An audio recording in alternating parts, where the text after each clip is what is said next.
Welcome everybody to the show. It is Counterclipping show number 189 for September 9th, 2024. I'd like to thank you all for coming out. Before we get started, please do like the video, subscribe to the channel if through some unhappy mischance you are not already subscribed, or whatever it is you do on whatever platform that you're on. The names are all different. Anyway, tonight we are still clipping Advanced PTO from Decision Games, and I'll have something to say about this a little bit later. We are drinking, and a chance to mix it up, we are drinking Bowmore 15. This stuff is probably a little overpriced, but boy, it's good. Bottled at 40%. No, I'm wrong, 43%. That's a little better. In my opinion, young Bowmore, if you ever see a bottle called Bowmore Legend, I don't care for it. It's got a particular tang to it that you just cannot get rid of. I don't know what's going on with young Bowmore. But Bowmore that's 15 years or maybe more, this is the oldest Bowmore I've had, is phenomenal. You do need to like peaty scotches to enjoy it, but you know I do, so we're all good.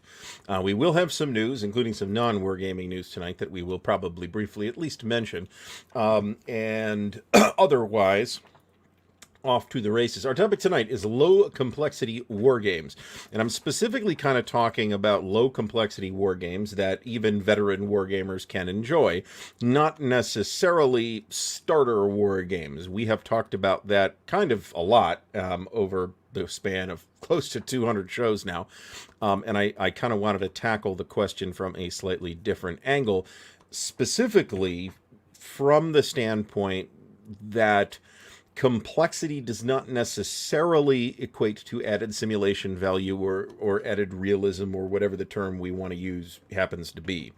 So we will get to that momentarily. But first, I want to shout out to the patrons of Ardwulf Lair, without whose support and encouragement it would be impossible, literally impossible, to continue doing this kind of stuff. So thank you, patrons. Thanks also, we're already having a gravelly day. Thanks also to Noble Knight Games, the sponsor of the Counter Clipping Show, who we will hear from later, and I'll have more Noble Knight news in a bit as well. In the meantime, before we get any further, let's say hello to, let's first of all reconfigure the thing to be correct. Alistair Logie, B-Rad N, Board Gaming Geezer, Brent McCabe, Brian Jarvis, Charles Latorre, Chet Bell, Doug Wendnard, Dale Brady, Daniel Silverthorne, Daniel Teets, David Imperato, David Zell, Dustin Mitchell, Ed Holtzman, Eric and B. Goebel, Garrison Venn, the legend himself, Fucko, is here. Jeff Beeler, Jeffrey Edwards, Joe Faust from sunny Northeast Ohio, Jim Dosty, Joe Okabayashi, Joe Mentum, John Nolan, John Clark, Lee Grant, Frank Davis is here. Frank, thanks for coming. Mark G, Mark McNair, Marty Sample, Meandering Mike, Panzer Division Lair, Paul Dangle, Paul, Prophetis Albion, Ray Garby, Simon Hart, Stacking Limit, Stephen Rochelle, Stigler is in the house, Thomas Blessing, Vicky, welcome back to the show, Vince Ree, William Arams, William Bird, and Wolf Dog. I'm sure I mangled at least one of those. So, in any case, a beautiful day here in sunny Northeast Ohio today. These are the airplanes, right? I'm doing the New Zealanders at the moment. And John C., who is, I believe, here, but if he wasn't in the list from YouTube. So John C. from the sunny Philippines. I have, on your behalf, clipped all of the Filipino counters just now. There's surprisingly more of them than you might think. There's like 12. That is way more games. And Commando Solo 193. So I've said this before, but I guess I'll say it again, because why not?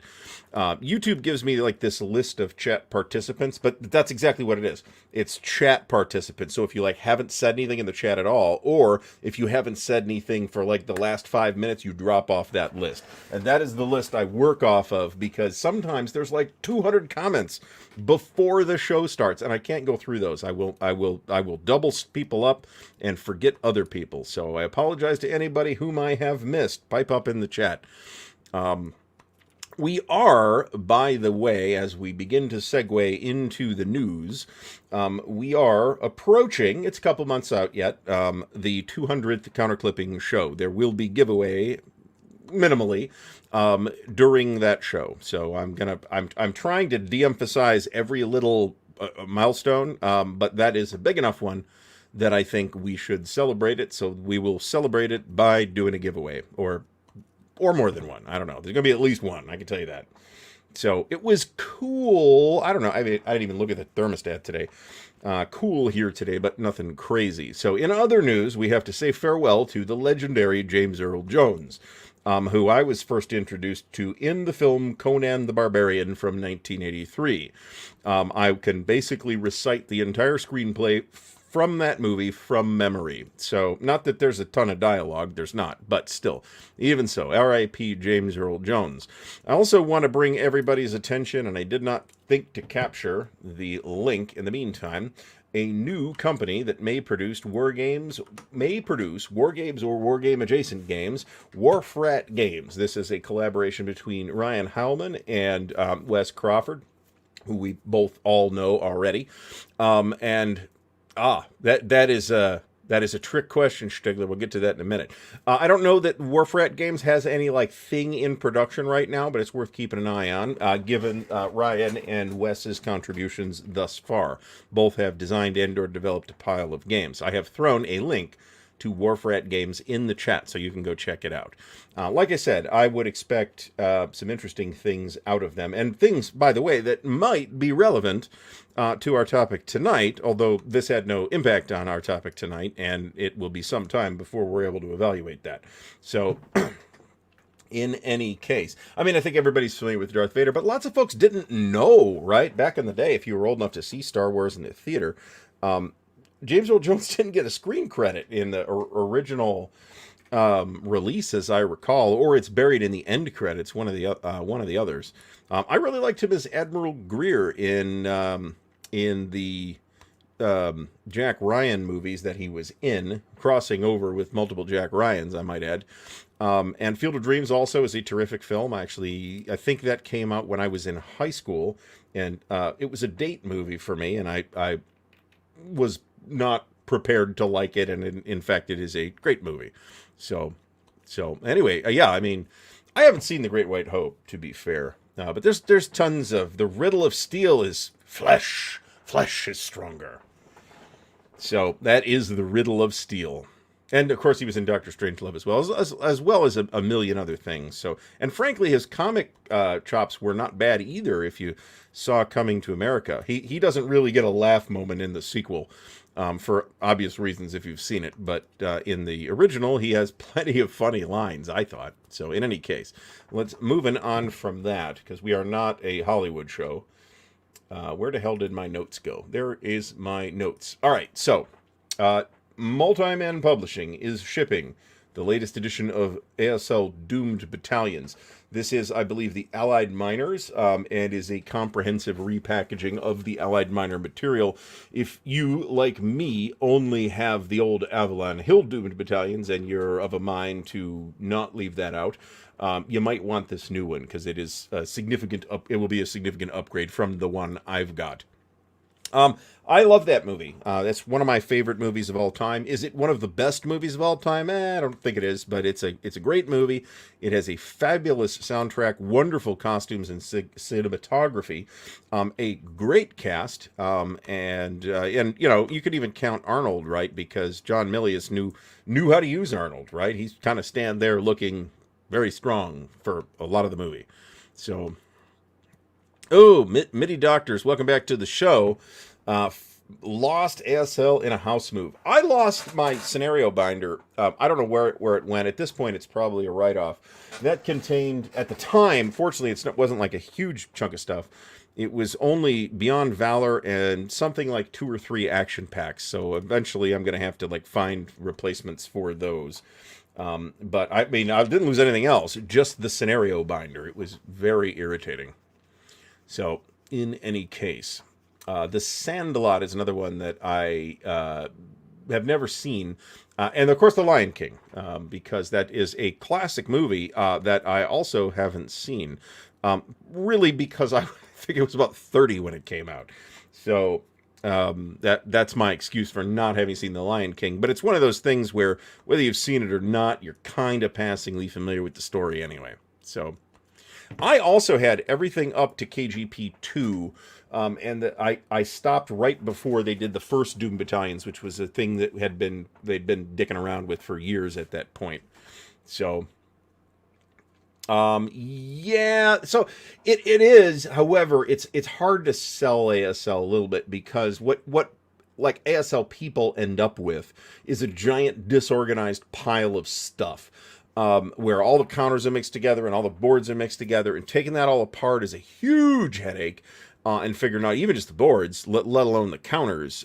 So what ends up happening is, a lot of times when you see ASL collection for sale, it's not this and this and this and this and this. It's one giant load of stuff that is going to cost $200 to ship.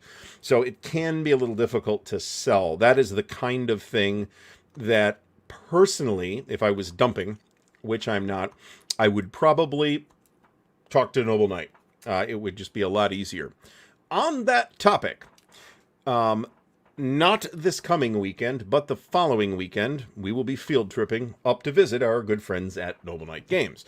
Very exciting. We're going to film some stuff while we're up there. It's a weekend, so I don't know how much we'll get done. Did I close that? Gosh darn it.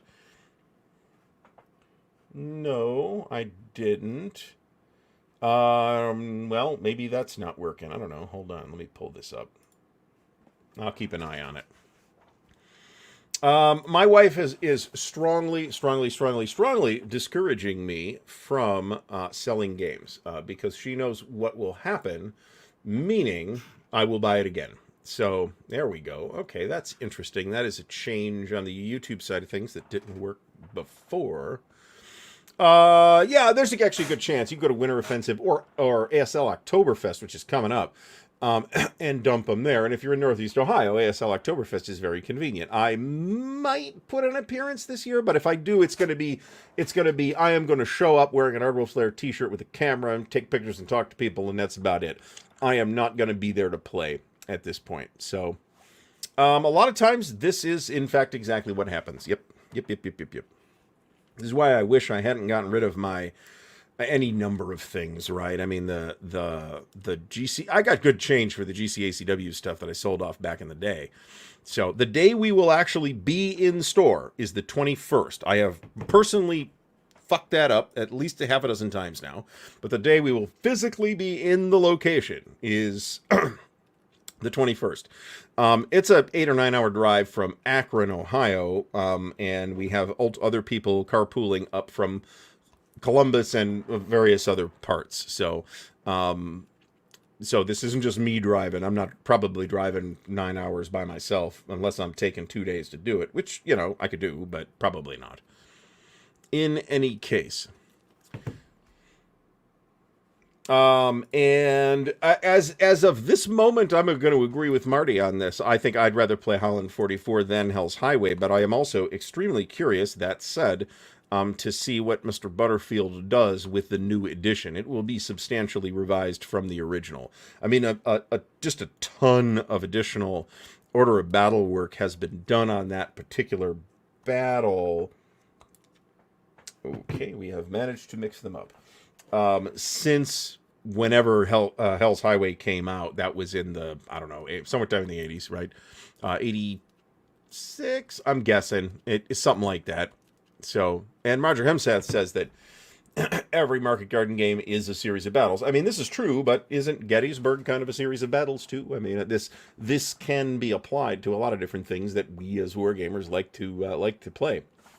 So, all right, do I have any other news tidbits? No, I do not. I will remind everybody that there is a new YouTube channel, which I'm trying to get people to sign up for, and if you do, that's awesome. Let me put this back on all.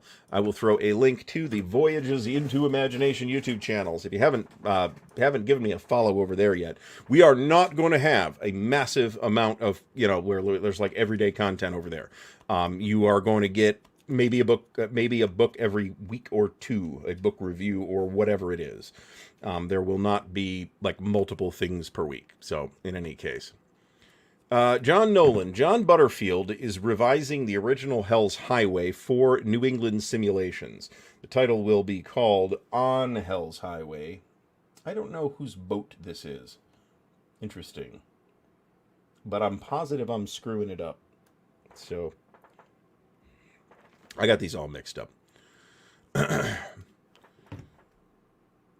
I have not gotten first victories. Well, so let me elaborate on that a little bit.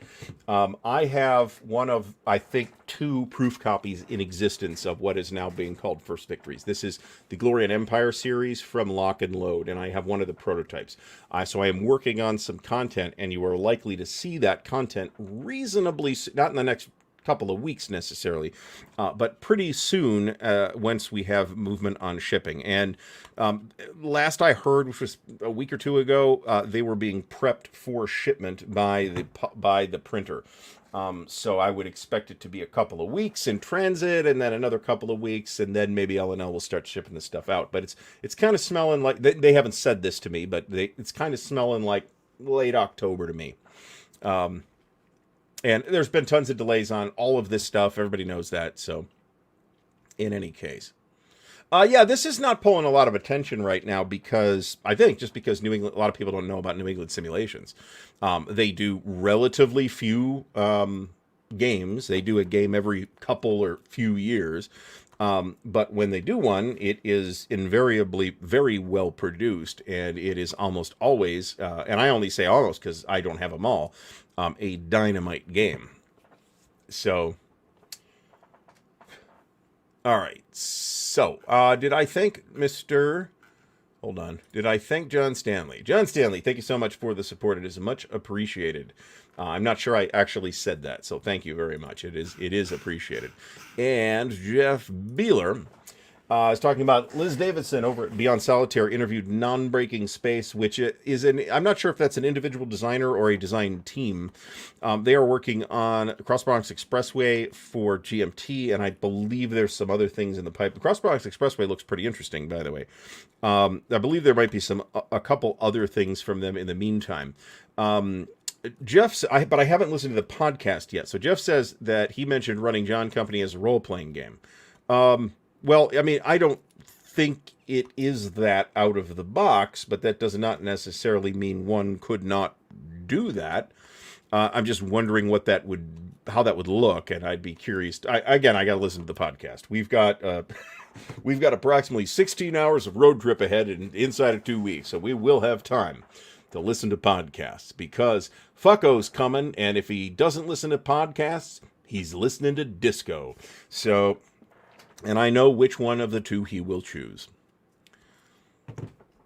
So, in any case, well, I mean, yes, but I would suspect next year too, just because of the way their production pipeline seems to work. But John seems to have things fairly well along too, so. Okay, I will take your word for it. I am interested in hearing what Mr. Space or Ms. Space or whatever the thing is for the space people on the podcast. So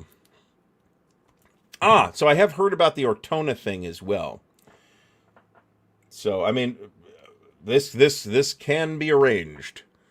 So oddly enough, that when we went out to WBC, which is only about a 2.5 hour drive, the music was misbehaving, so I wasn't getting the right music, and we had to settle for whatever we could listen to.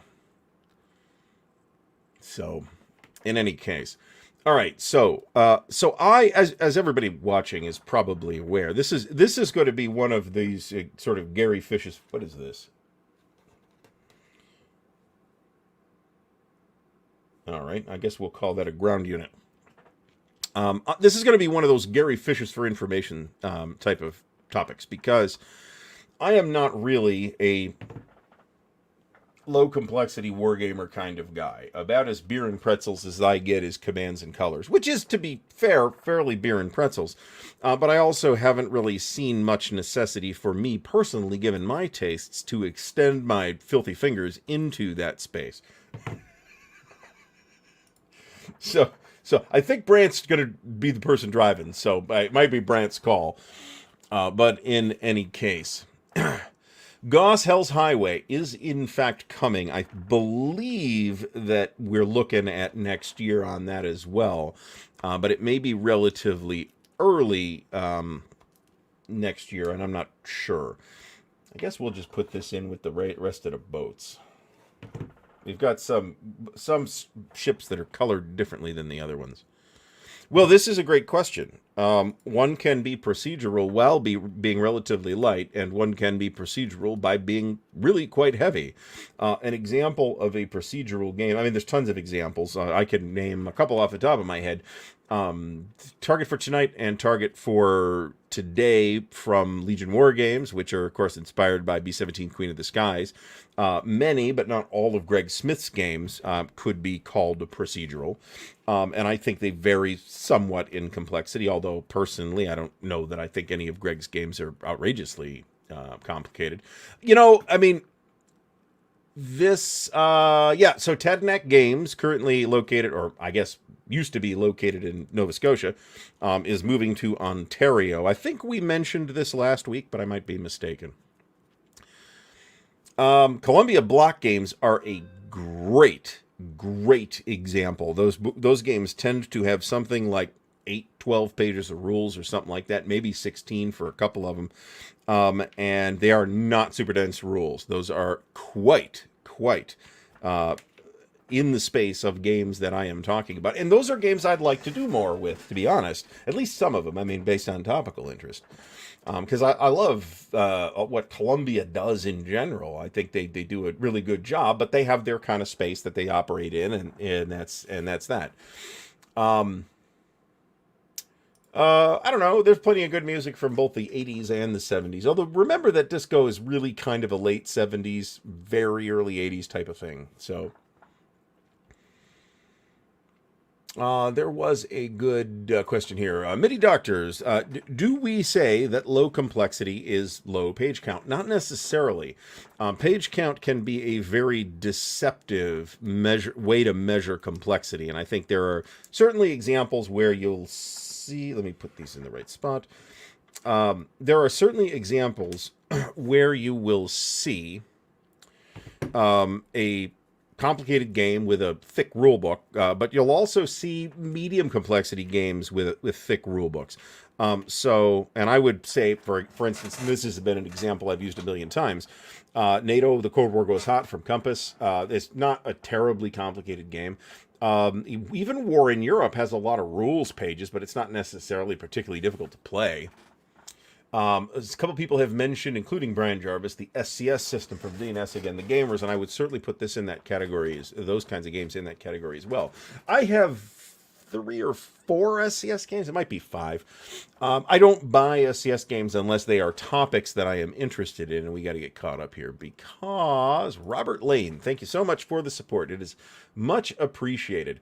So I am normally not a seasonal activities guy. Now, I mean, if I'm not talking about trick-or-treating and stuff like that, I'm talking about where I'm going to try and throw in seasonal highlights to my normal activities, whether they're wargaming or video making or whatever they are.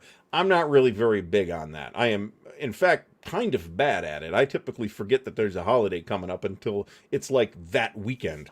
So I am infamous at work, by the way, for scheduling meetings on holidays. I did it this past Labor Day. And I was kindly corrected by a understanding individual, and I did it last Thanksgiving too. So I'm not a big seasonal activities kind of guy. That said, there is a British podcast, which may be a BBC product, and I'm not sure. There is a British podcast called The Lovecraft Investigations, which I did listen to. There's like 4 or 5 seasons of it. Last year during the fall season, and I don't know that the season had anything to do with my decision to do that, but I did during that season, and it is a terrific podcast. Very nice update of a lot of Lovecraft's ideas, which frankly could use a freshening up, let's say. In any case, A House Divided is going to be, obviously we need water again, is going to be another really good example of a low complexity war game. But remember that I'm not necessarily just talking about games that are simple and that's it. I'm talking about games that are simple, but I, for example, as somebody who plays more complicated games, would still enjoy. So, and incidentally, we have officially wrapped, speaking of what I'm doing, we've officially wrapped CSS Saipan in the Columbus group. We did mess some things up, and that kind of threw things off, and the rest of the game was going to be several months of the Marines and later the Army grinding the Japanese out of various dug-in positions. And it was open to question whether that would have ended up successful or not, because the victory conditions for the Americans are basically you have to clear the island completely. There is a sudden death victory condition that the Americans actually triggered on behalf of the Japanese because they lost too many Marines coming into the beach. So there's that. So our next game for that group is actually going to be Starfleet Battles, not Starfleet Battles, but Federation and Empire, which I have been wanting to play for literally decades. I wouldn't call Empire of the Sun simple. I don't think it's as complicated as people tend to think it is. I think that the difficulty with Empire of the Sun is it's got a lot of interdependent mechanics. So it's possible to screw it up fairly badly by forgetting one rule. Certainly Washington's War is a lot simpler. That said, I have played several games of Empire of the Sun, and I have only played Washington's War in its Washington's War incarnation once. So I might not be the right person to ask, but if I would rather play Empire of the Sun, personally. So let me put it that way. We're crippling the British right now, by the way. Ooh, the trouble with this is actually getting a copy of Guns of Gettysburg. It's quite hard to find. Oh, for the love of Pete. I think we're okay. Folks, let me know if there are video stream problems, like if we just took a complete crap. I think we're okay. It looks. Oh yeah. So we're being clear. Neither Starfleet battles, which is not as complicated as people think it is, but it's complicated. And Fed Empire is more complicated, if anything. So I run this all through OBS, and then OBS feeds the video to StreamYard, and OBS is currently fucked. But if it's working fine on StreamYard, then I'm going to assume it's actually fine, and we'll continue to pray. Somebody let me know if there's a big screw up. I don't have any of the excess add-ons for Fed Empire. There are good reasons to buy extra counters, which you can do from Amarillo Design Group. And there's a bigger map you can get, and some expansions, and a variety of other things. I only have the core box set, which I got in the old Facebook Pay It Forward group, which was fantastic. Some other people tried. The original admin decided he was going to close it, and some other people took up the slack with other similar groups, which have just not taken off to the same extent. William Boardman, remember, there's a vassal module for Fed Empire, and frankly, most people play it with Excel open anyway. I'm not going to do that, at least at first, because I want to actually learn the thing. So I'm going to be doing all the fun paperwork by hand, which I don't mind. Well, I mean, in this sense, maybe the original squad leader does too, and I would make the case that that ASL starter kit does, frankly. Although remember that the ASL starter kit rulebook is intended as an instructional rulebook and not a reference rulebook. So if you're constantly looking rules up out of it, you're probably going to become frustrated. It's meant to teach you, not to serve as a reference. Oh, this totally does. You are absolutely right, Mr. Beeler. Just because block games, a game is a block game does not mean it is low complexity at all. And this is a perfect example right here. We've got I don't know about any, but at least all of the Columbia block games that I personally have perused, which does not include Quebec 1759, by the way, versus, say, Crown of Roses, which is I'd say high end of medium level complexity type of game from GMT. I think there's a really good game there, by the way. I have played that too. It was a fairly frustrating experience. I'm not sure the rulebook is all that great. Is Atlantic Chase considered low complexity? So thank you, Dustin Mitchell, for this comment, because this is very illustrative of the point I made earlier about rules page count does not necessarily equate to a measure of complexity. I think Atlantic Chase is, in fact, pretty simple.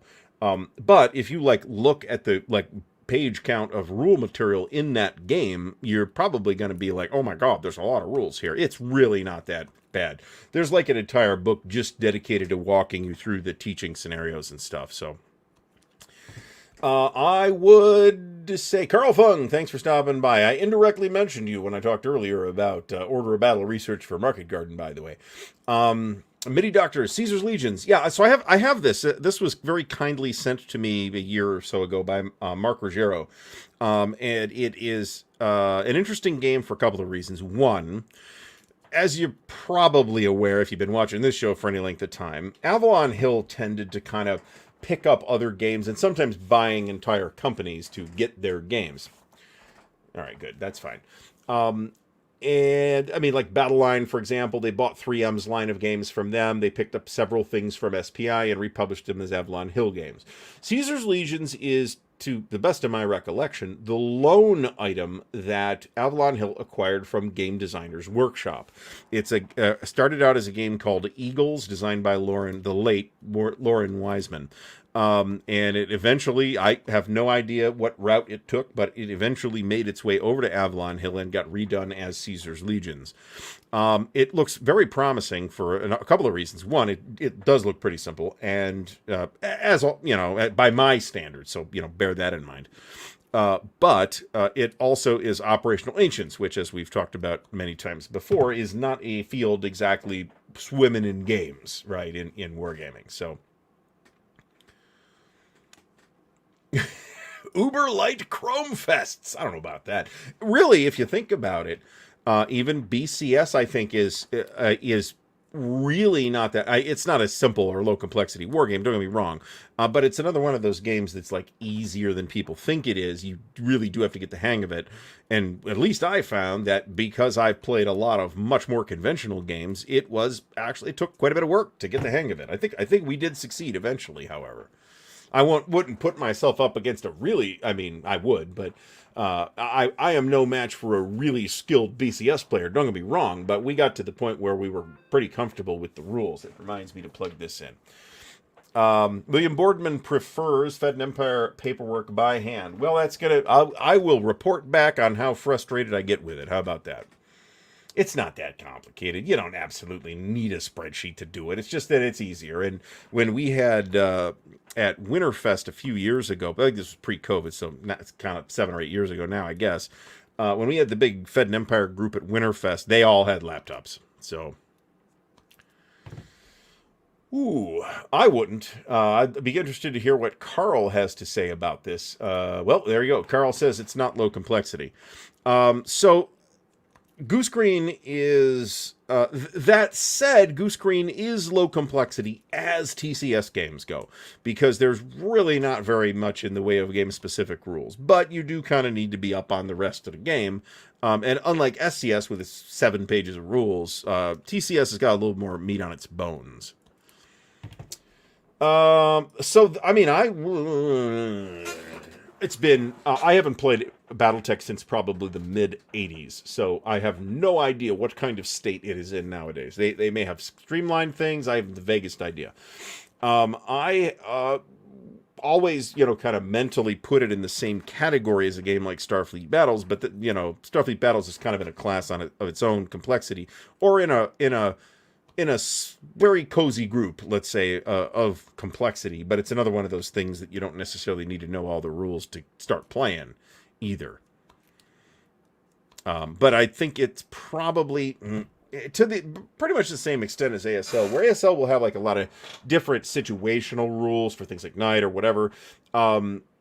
That complexity in Starfleet Battles tends to be bundled in with the races. So the given race will have this unusual weapon that nobody else has, and will have its own special ship rules for certain things and stuff like that. So you can just ignore all that when you're getting started and just play Federation versus Klingons or Romulans. And that will lighten the burden. Let's put it that way. I'd kind of leave Romulans out of the first few games, to be honest about it, because of the plasma torpedoes. I have heard, Eric Goebel, thanks so much for the comment, 1815 Scum of the Earth. This was a CSR nominee, or at least a contender, a couple of years ago. It's supposed to be good, but I have personally not played it. Eric Schaefer is this evening's comedian, up for a quick game of Magic Realm, which I've also never played, by the way, nor owned, for that matter. It is the kind of thing I probably would totally have gone for at some point in my life, but I don't really feel like it's worth the trouble now. And that's because there's like a ton of games in that fantasy board game space that Magic Realm was an early-ish entrant in. And I would just as soon play one of those instead. I mean, I'd probably rather play Gloomhaven or something like that than pick Magic Realm up back in the day. That said, since I've never owned it, if I see it for $10, then yeah, I'm going to buy it. So it will probably be flattened. So I think this is going to depend on your interest in the Falklands War as a wargaming topic. If you are interested in that, there's not a ton of games to pick from, so I would call it almost a must-buy. If you are not at all interested in the Falklands War, maybe you want to skip it, unless you are a fan of the Tactical Combat series. In which case you probably want it for that. And that is, in fact, why I bought it. It is my only game on the Falklands War. It might be my only game on the Falklands War. So, this Pocket String, welcome to the show. I have no idea what language you are even speaking here. I have no idea what any of these things mean.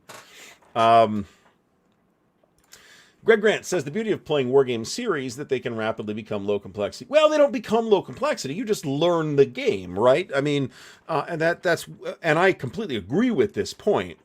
This is one of the reasons why I lean into series games a lot. because it eases the, well, in part at least, because it eases the learning curve. You're also more likely to find a community of people who who already play that series, and then you can kind of mix and match those particular games. I do think that one of the reasons why I believe I have seen this variant, yeah. I like the Kzinti as well. I like the Kzinti and the Hydrons and the Gorn. They're the races I like to play in Starfleet Battles. I've never played Federation and Empire. I believe we have decided that I will be playing the Kzinti, however. I think. I still see routinely. I know Stigler's probably going to pipe up and talk about how lousy the this or that quad was, and maybe they don't all hold up equally well, but these are in fact models for relatively low complexity games, and a lot of them are really pretty easy. As well as a lot of the SPI magazine games are also, now again, they're not all timeless classics, but there are a bunch of them that are, and the same goes for the quads. And I still routinely see people saying, "Hey, we're playing Crimean War Quad this weekend. Here you go. Here's some pictures. That's awesome." Danny Parker, thanks for stopping by. Certainly, Jeff Beeler mentions Ogre, Steve Jackson's Ogre. I would certainly agree with this in the original micro game version, which is not the one I played. I played a later Steve Jackson Games version. Are these all just units? Looks like they are. But yeah, I mean, in the form I played it, yeah, I would agree. It's pretty simple. There's also GEV, which is like the tanks in the Ogre universe. Now, if you buy that like super huge Mondo Deluxe over-engineered version of Ogre from Steve Jackson Games, it's the one they have now. I have the vaguest idea what all's in that, to be honest. I have looked in it just because I was curious, because the box is the size of a small subcompact car, but that was several years ago, and I don't remember any of it because I didn't buy it. I wasn't that interested. So, and that's a taste thing for me. Ogre is absolutely a classic. All right. Ugh. So you might be pushing my buttons by mentioning Talisman. I fucking hate Talisman. Now, again, I haven't played it since at least the early 90s. So it is very plausible, and in fact, I would hope that Games Workshop, in their infinite wisdom, has fixed it so that it's not fucking awful.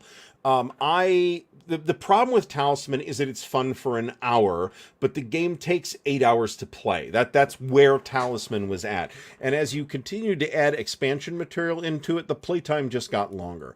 There's every chance, because it would be stupid not to, that Games Workshop has fixed this problem in the more recent editions of Talisman. So those might be delightful, I have no idea. But I still have a bad taste in my mouth from playing Talisman back in like 1992 or whatever it was. Mr. David Thompson, thanks for stopping by. How far behind are we? About 6 minutes. That ain't too bad. Brent mentions Alpha Strike, which is the streamlined Battletech rules. In this sense, we might say Federation Commander would be the streamlined version of Starfleet Battles, right? But again, the same thing kind of applies as to Starfleet Battles. The complexity of the game is just more in all the stuff than in the basic rule system in the first place.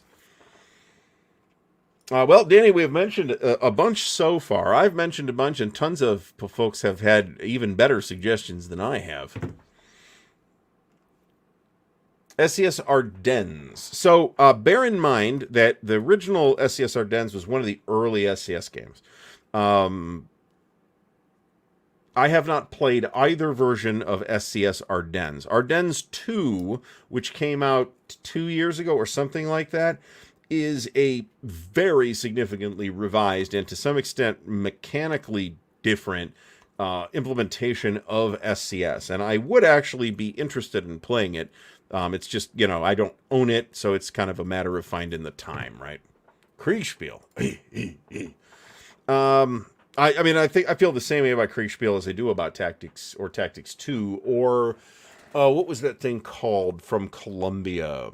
It was basically an adaptation of the Columbia Block World War II system to kind of a geomorphic, non-historical map, and it did not did not strike my fancy for that exact reason. I played it at a Gen Con or an Origins years ago, and I liked the system. And I'm like, there's no history to connect this to in what I played. Their Pacific Victory was the name of the game system. Their Pacific Victory, which is an adaptation of that, is played on an actual historical map, and for that reason, I think might be more interesting than the original one. Plus, I believe they adapted the same system to Wizard Kings, which is a fantasy implementation of that system, which I haven't played, but which I would be kind of surprised if that wasn't fun. Yeah, but this is the rules summary. So the idea here tonight is low complexity games that people who play not lower complexity wargamers can enjoy. We have mentioned a lot of, in past shows, we have mentioned a large number of introductory war games, right? And I believe my position is clear on that. So tonight, I'm kind of angling more towards the opposite thing, except for complexity. And I've already said, I guess I should say this again, I don't think complexity is the only factor, or necessarily even the most important factor in considering what makes a good introductory war game. I think the most important thing is, are you interested in this subject at all? If you're not, then you're probably not going to have a fabulous time. Well, yes, that's true. Well, yes and no. There's a couple of interesting ways to approach this question of how, if sci-fi feels like they're just making it up. Because to some extent, that's obviously absolutely accurate, right? They are just making it up. However, that said, there are a number of things that I think made some really interesting strides in this department. For example, kind of hidden right over here is John Carter, Warlord of Mars from SPI. This is Mark Herman design, and Mark has said that he basically designed it just like he would design a historical game, except that the reference materials that he used were the Edgar Rice Burroughs books. And, that's like a, really? Is that, yeah, okay, that could totally actually work. Why not? Right? So, it isn't necessarily the game designers making it up. Somebody, however, did in fact make it up at some point. You also have a huge number nowadays, especially of licensed products, like all the Star Wars stuff, all the Star Trek stuff, all of the Marvels, all the games from some mass media property. But even back in the day, we had things like John Carter, or like Avalon Hill's Starship Troopers, or SPI's War of the Ring, or whatever. So they're not just, the same thing applies to fantasy, right? Somebody made it up, yeah. So, Game of Magic Realm. This makes my colon twitch, the idea of playing Talisman back in the day with all the expansions. I think you will be very pleased with The Last Gamble when it arrives. I have heard this. Somebody basically coded Magic Realm, and you could play it in a web browser now, I believe. This is possible, or certainly ruined the parents' Christmas as they had to sit there and scratch their head trying to figure it out. But again, for me, my lack of interest in Avalon Hill's Kriegspiel is got more to do with the fact that it's just not like tied to anything historically than it is that it's necessarily a bad game. So I agree, and Goose Green is cheap. So buy several copies so Carl can have some money for coffee. And it's a great introduction to, well, I won't say great necessarily, but there are reasons why, if you are somebody who is curious about TCS and want to try it without spending a pile of money, then I think Goose Green is the natural place to step in. You can just buy it for multi-man, and it's what, $35 or something like that. It's inexpensive. That said, one can pretty easily on eBay find TCS games, some TCS games, and really probably a lot of TCS games at pretty reasonable prices. And like kind of everything that Dean did that I can think of, there's like tons of scenarios in there. So there's an on-ramp in the box, right? Regardless of what you pick up. I would recommend if you do pick up an older one, make it one of the newer-ish ones, because they've upgraded the graphics and the counter layouts specifically multiple times in the history of the series. And I do find that the newer counters are easier for me to parse anyway.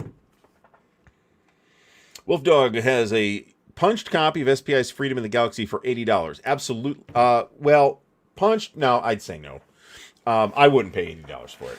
Unpunched, possibly, but unpunched, and it's SPI. That's significant.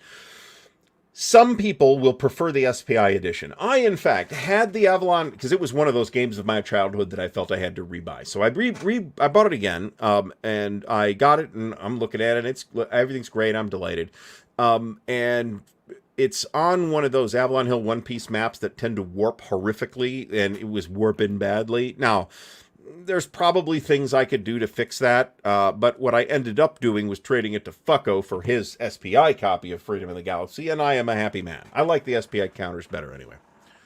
So, well, it's worth keeping an eye on garage sales, estate sales, rummage sales, thrift stores, all that kind of stuff. I personally very seldom run into anything interesting. I always have this idle fantasy. For decades, I had this dream where I would be at a flea market and I'd see somebody with a giant tables full of SPI flats. I don't have that dream anymore, but that's because I have some SPI flats now. So, the basics of Talisman. So this is another one of those ways in which games can be of disguised complexity, if you will, because Talisman, the basic rules are actually pretty straightforward. But there's a lot of additional rules on the cards, and that's where a lot of the complexity happens. It's where a lot of the complexity in Magic the Gathering happens, right? This is probably correct. I would expect if you can find a great condition copy of Magic Realm for anything less than like $200, I would probably, if you want the game, I would probably grab it. Would I pay that much for it? Absolutely not. But if it's a game you want, and you want it in great shape, you are going to pay for it, because for a couple of reasons. One, a lot of people tried to play it, and two, it's an Avalon Hill flat box, and it's a 1-inch box, and like Flat Top, it is packed absolutely 100% solid with shit out of the factory. So you will never, ever, ever, ever get it all back in the box. I don't care if you put everything back in its original counter sheet, somehow, magically, it will not fit back in that box. Flat Top is exactly the same way. People also, somebody was talking about Harn Master, which is an RPG, not a war game, for clarity, and how complicated it is on Facebook, like today. And I'm like, have you fucking read this book? This is not a complicated game at all. So, complexity mileage is going to vary from person to person and how much they're willing to deal with, right? And Axis and Allies is, it's by my standards, is it simple? Yeah. And again, I haven't played Axis and Allies since the late 80s, early 90s either. So again, bear that in mind. I would expect that some changes have occurred.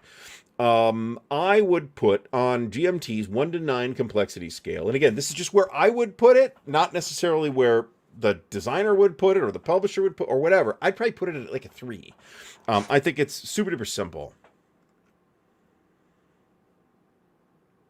There's a few, but it's not a super popular topic.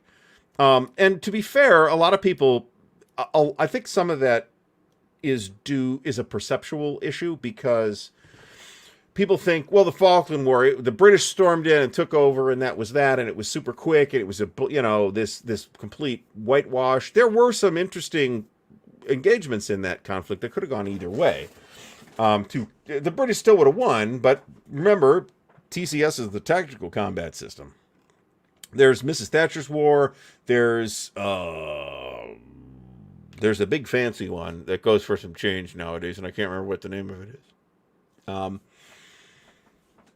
In any case, well, not everybody. It's okay. It's okay. If you like simple games, play simple games. If you like complicated games, play complicated games.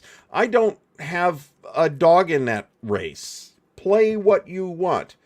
I have my preferences, and I think a lot of the folks here share those preferences, and that's why they started hanging out here in the first place. But Frank says, time to address the main topic. Does complexity make a game more historically valid? I mean, if we just take this sentence in isolation, the answer is obviously not. But we probably are better served by taking that sentence apart and dissecting it. What do we mean by historically valid? Do we mean historically plausible? Maybe. However, complexity does not necessarily add to plausibility. What I think I would like to encourage people to think about is, in what sense is the game is presenting a model, okay, of we're talking about war games here. A game is presenting a model of a historical situation, okay, and the designer along the way toward figuring out what that model is has chosen a topic and a scale that they're going to handle that topic at, and those things will inform the mechanics, okay? Just because a model is super duper complicated doesn't necessarily mean it's more accurate. One can look at a variety of computer games to see examples of this. But there's also the fact that a large number of people playing it will find holes in basically any game system, right? And again, computer games are a great example, but we've even seen this kind of thing in ASL and in World at War and a variety of other big, relatively complicated games that have been around for a long time. Complexity can be informative, but here's the question is, the designer they're saying, okay, I'm gonna do a game about this topic, whatever it is, at this scale, whatever it is. How am I going to replicate the decision space of this game? Am I going to try to strictly put my players into a role that somebody was in historically and try to give them that decision space?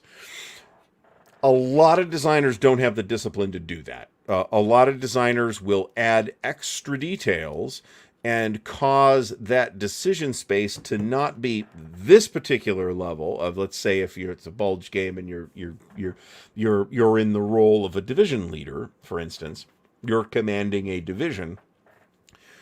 A lot of designers, but not all, will not have the discipline to deny the scope creep and say, well, there's these other big factors that affected the entire battle, so we have to put some stuff in to model that. And well, what about these tactical values when these two units fight in a tactical way, or how are we going to model that? Is your model accurately reflecting the dynamics of the topic that you are trying to model, right? Designers can pick different things to model, and that's why not every Gettysburg game is the same, or every bulge game is the same, right?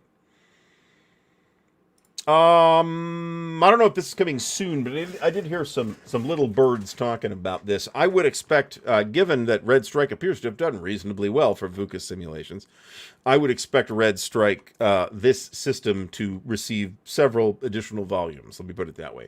I know that Mark Herman is working with them to do Gulf Strike 2, all over that. I don't have Red Strike. I'd be more interested in Gulf Strike 2 because it's a historical situation and not a hypothetical situation. And that's not a slap on Red Strike. It looks great. It's amazingly well produced. And tons of people were super excited about it. It's just that NATO versus Warsaw Pact thing that I feel like I don't need any more games on, right? A lot of people feel like that for the Bulge, and cool. Don't buy them then. If you want them, buy them. It's still low. Jeffrey Wesovich says TLNB, the Library of Napoleonic Battles. I think it's still pretty low complexity. I will say that I'm not incredibly thrilled with the state of the current rulebook, just from an organizational standpoint. I think it could be better. Titan is very rules light. Yeah, that's fair. It takes experience to play. Yes, also true, Drew. A great game too. There were a bunch of people playing. There was a tournament of it at WBC. So. I've never played Britannia. Lou Pulsifer's timeless classic Britannia. I don't even feel like I know enough about it to tell you whether I think it's a war game or not, to be completely honest. I feel like, this is good. I feel like if Steve had screwed that particular thing up, I think that would have been a mistake. Here we go. Dustin Mitchell says, I'm going to read this in its entirety. Games can have relatively simple rules, but still be complex in the strategy and decision space. Root is relatively simple if you just focus on your faction, but you can't win that way.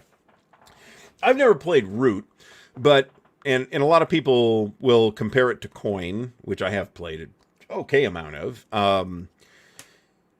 And I think a lot of folks making that comparison take it too far. However, in the sense that Dustin means it here, I think the same logic can apply to Coin, and this is completely right. The rules, in fact, can be relatively simple, and the complexity can come the in the decision space, or in kind of a game's mass, if you know what I mean. I think you all know what I mean in terms of mass. I mean just sheer size, right? Like would be good. Well, the best example I can think, the clearest example I can think of is the Day of Days for SCS from MMP. It's SCS. It's an incredibly simple game system. While the number of game-specific rules is relatively high by SCS standards, it is not high by the standards of OCS or BCS or whatever. So it is a huge game that's going to take a while to play, and which can become complex just because it is fairly large and quite high density. So that is a factor. Brief Border Wars is, in fact, quite low complexity. Brant loves to use this for demos at conventions, and I've played it. It's a pretty good game. I think there's a Brief Border Wars 2 coming at some point. Danny Parker is Danny Parker, if that is the question being asked. Eric and B. Goebel says, looking at my shells, I put Death in the Trenches in the low complexity bucket. So, this is a Ben Madison and I believe Wes Ernie game, and it has some really interesting features, and I do have it, and from my understanding, based on the people at the table who were playing it that I was talking to, I wasn't playing it, I talked to some people who were, for clarity. Seems to have led me to the conclusion that it takes an awful long time to play for the kind of game that it is, like a 20-hour game. And I think if you're going to go for a low complexity game, a game that is both low complexity and small footprint, then you are not doing your potential market any favors by giving it a 6 to 10 hour playtime. So yeah, there's a lot more parts in that, though, to be fair. At least if the fantasy trip is anything to go by, which I do have. I'm not sure Frank is making the point that it is necessarily informative, although I think I see where that came from. Sometimes it isn't adding anything, because I mean the point, and frankly the point in a lot of the conversations that we've had on this show about this, is that the designer needs to make a decision about what the game is about. Okay, and in this sense, I do not mean just picking a topic. I mean, what are the factors that you, the designer, are interested in exploring about that topic? So, for example, if you want to do a Normandy game, okay, well, the answers to those questions will inform everything else, including the topic itself. Let's say I'm a big Normandy guy. I love Normandy games, so I'm going to do a Normandy game. Okay, cool. Well, what about the Normandy game situation do I want to handle, right? Do I want to just try and handle everything absolutely as much as possible and have another Monster Normandy game? There's not that many Monster Normandy games, by the way, but there's more than a small handful. Are you going to try to handle everything? What are you going to do about air and naval power? What are you going to do about artillery, right? There's a whole bunch of factors there that are going to be informed by your decision as the designer of what the game is about. And what the game is about in this, when I'm asking this question, is not Normandy. What I'm saying is that the designer is going to decide what factors they think are worth modeling in their model. And again, a lot of designers, but I think the better ones don't have the discipline to say the game is about this. We're going to take Normandy and we're going to handle it from a logistical standpoint. Games have done this, by the way. We're going to handle it. We're going to focus on the logistics aspects of it, and the military aspects are going to be relatively abstract.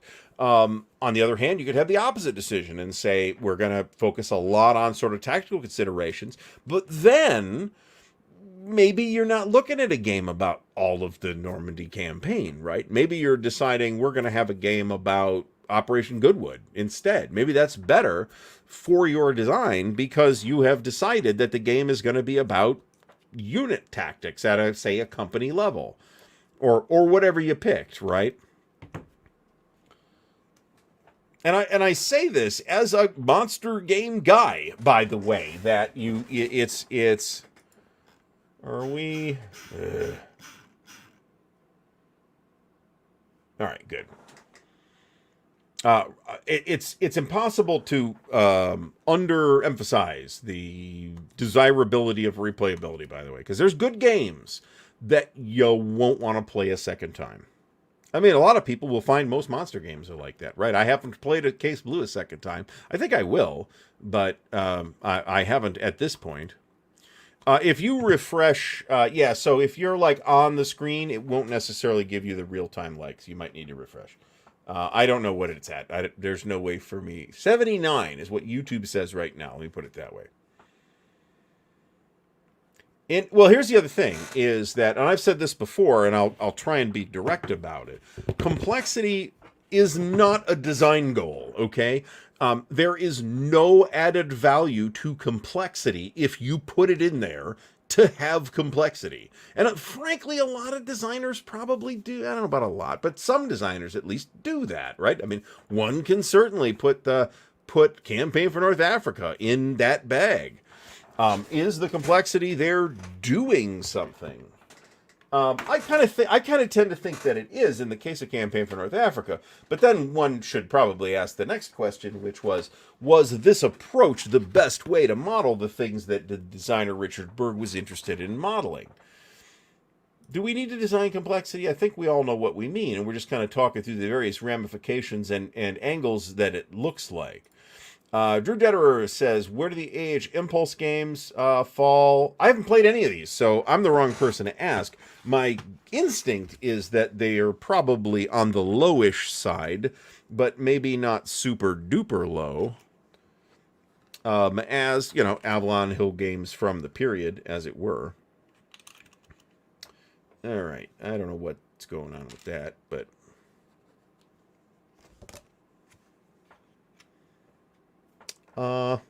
yes, there we go.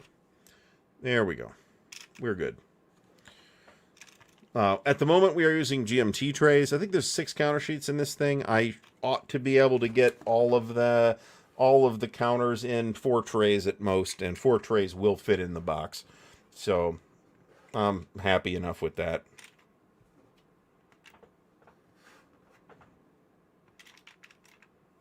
And of course, I just screwed that up, so...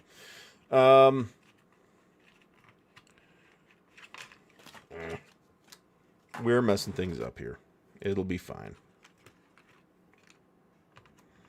I think I screwed up some... Is there really this many Mongolians? That's a lot of these are Soviets, not Mongolians. All right. Jonathan Dyer says that John Butterfield and Dan Fournier both did a good job making simple, short play games without making them frivolous. Sure, I will agree with that. Craig Alexander asks, is excess complexity equal to being over-designed? What do we mean by over-designed? I mean, I think for a lot of folks, they will equate the two. I'm not sure I would say that they mean the same thing, however. What I think can happen, that said... Well, that'll have to do. What I think can happen is that designer goes into a game and decides, okay, here's the basics of the game.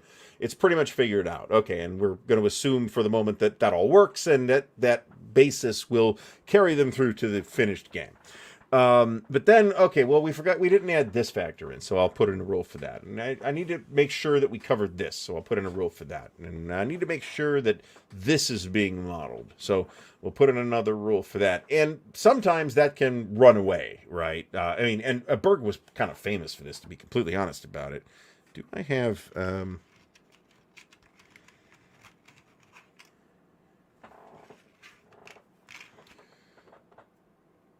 So that's what I would probably call runaway complexity rather than being over-designed, because in a sense, the game's under-designed if you think about it. If we needed all this complexity to deal with the basics of whatever the topic is, then maybe we should have gone back to the drawing board and tried to a little harder to figure out ways to streamline that. Complexity is not a desirable design goal in and of itself. It will do nothing except be a burden to the game, unless it's there to really do something, right? If it's just complexity because you like complicated games, then I mean, cool, that's a taste thing, but I mean, that's probably not a good reason to publish a game, is because no other designer has done a game as complex as this before, right? This has kind of turned into a conversation about complexity rather than simplicity, which was kind of the opposite of my intention. We have just done a counter sheet and a half in a little over, and I immediately got started a little bit before the show, but not much.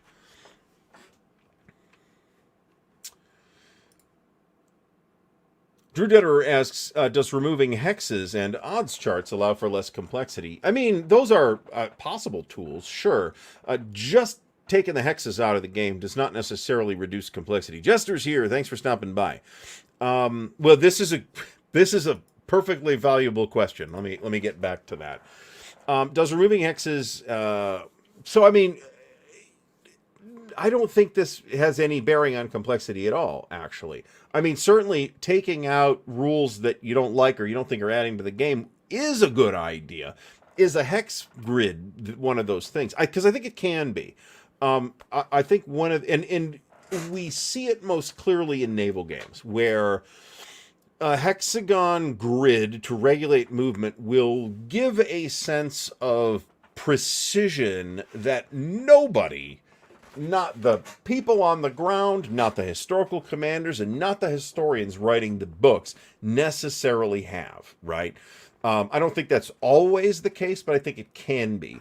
Putting in a hex grid also, to me, and this is one of the reasons why I like hex grids, says something about maneuver in the game, and that maneuver is at least potentially important. That's much more true now than it was in like 1980, when you just assumed it was going to be a hex grid, right? There's plenty of examples out there that even if nothing else in the game, Conquistador, even if nothing else in the game changed, there's no way that game would get designed with a hex grid nowadays. It would be an area movement or point-to-point game, and that's that.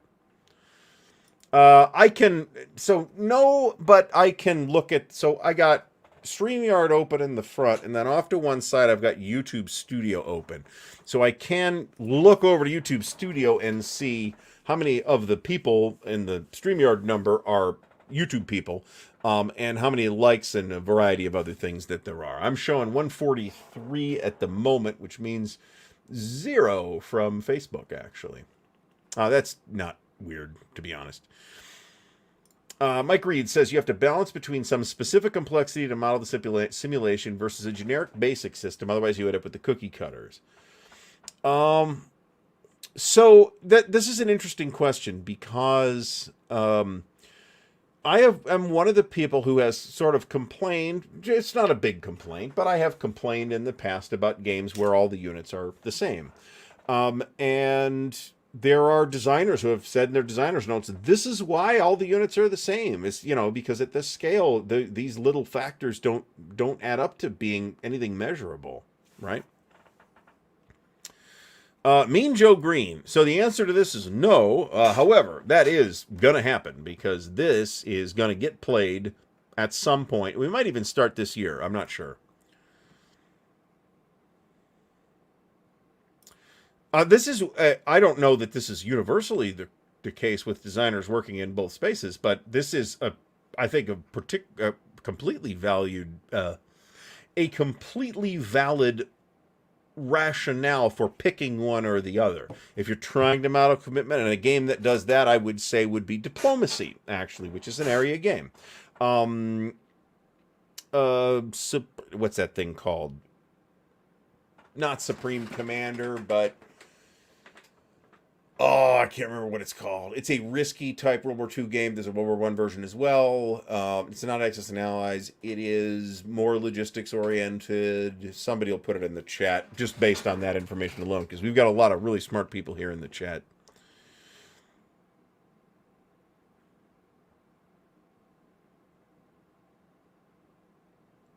All right, Mike Reed says SPI Crusades versus GMT's Armored Christian Soldiers. This is true, but Armored Christian Soldiers is a more complicated game than the Crusades was. So bear that in mind, right? And this is actually, I should have thought of this as an example when that was mentioned, is that no, this does not necessarily have anything to do with complexity one way or the other. Nah, it's not Supremacy that I'm thinking of. Quartermaster General, thank you, John C. I've never played Attack. I like Quartermaster General. It's not something I'd play every week, don't get me wrong, but I like Quartermaster General. I think it's a pretty good game. I hear the World War I one's good, too. Oh, if you're watching, maybe that's a new YouTube thing. I don't know. I cannot see any of that. Supreme Commander. Supreme Commander. Hold on a second. Okay, so the good news is I don't have to argue with Alistair. I'm thinking of Strategic Command, which I think are just fucking terrible. I think those are terrible games. I've played 2 of them, and I think they both stink. Mike, thanks for stopping by, though. You can always check the stream after the show.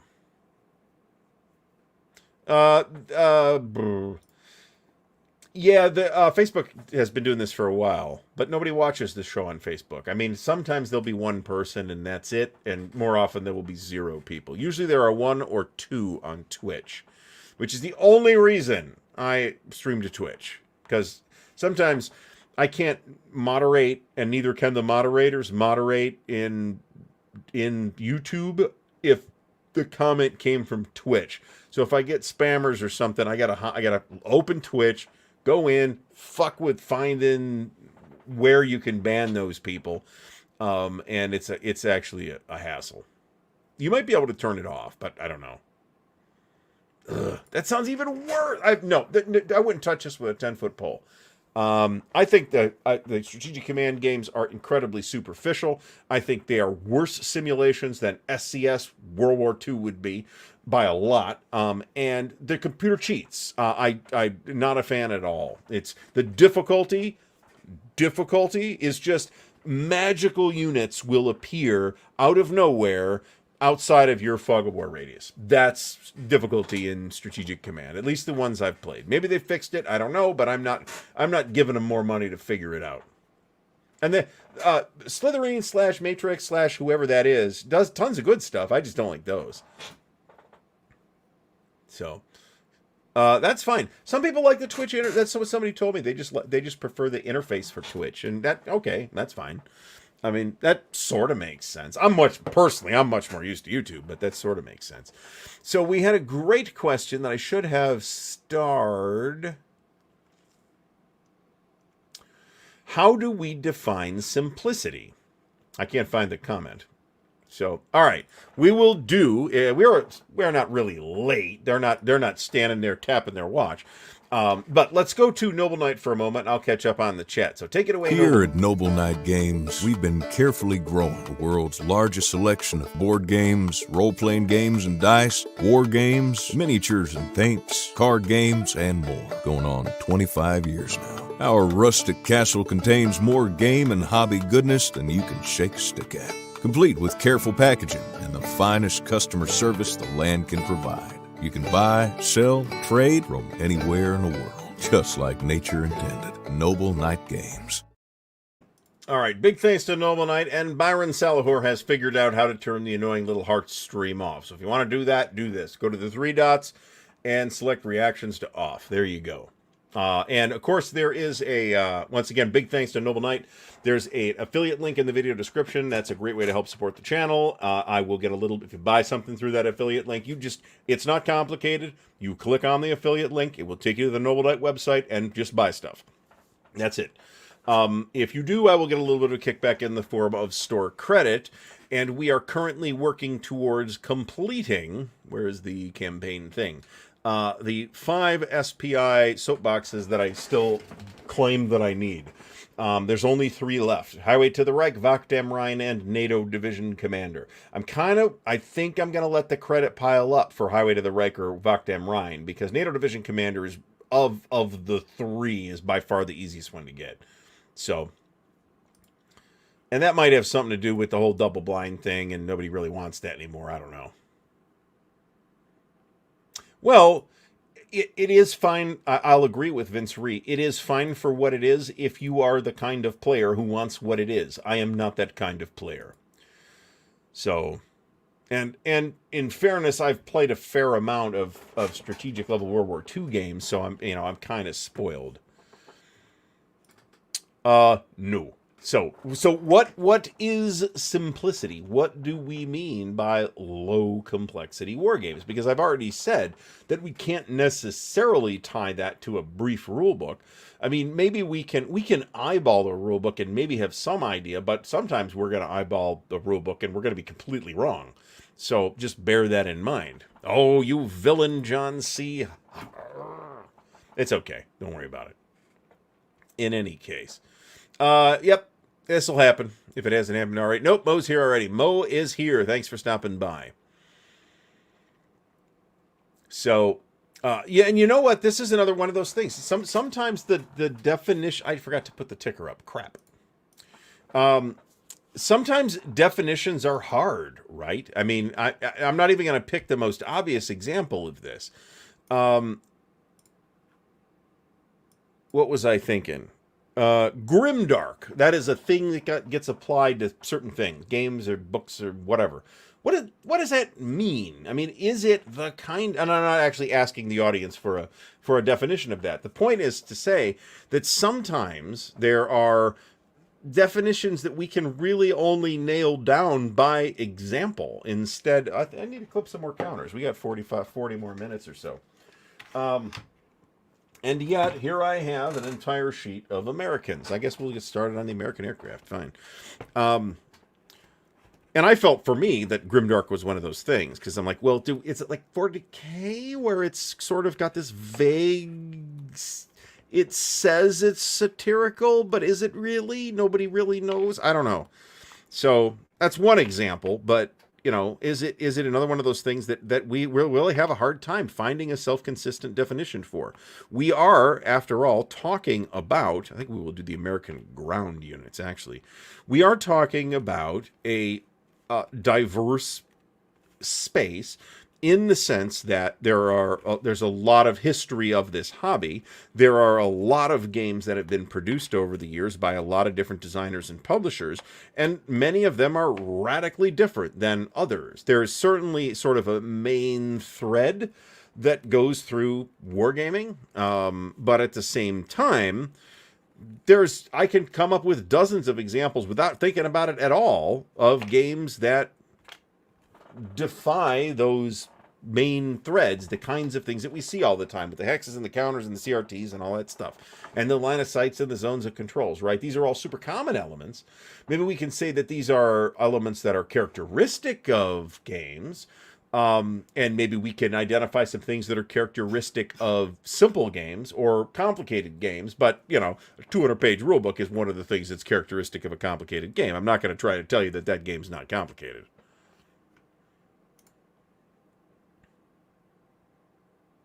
Now, on the other hand, I guess you could set a time limit. You could say low complexity is I can take the shrink wrap off the box and be playing inside of an hour or half an hour or 3 hours, whatever you want. I mean, you have the power to set that, right? And I think I highlighted Mike Reed's comment here. I'm not sure that I actually did.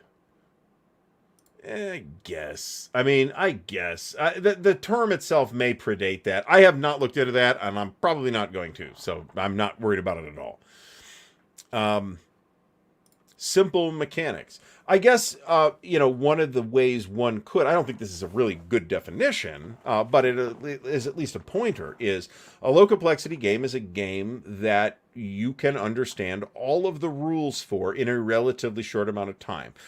The trick is, what is a relatively short amount of time? Is it 30 minutes or is it playing it for a month? I mean, for some people, that's going to be a relatively, just an absurdly long amount of time, right?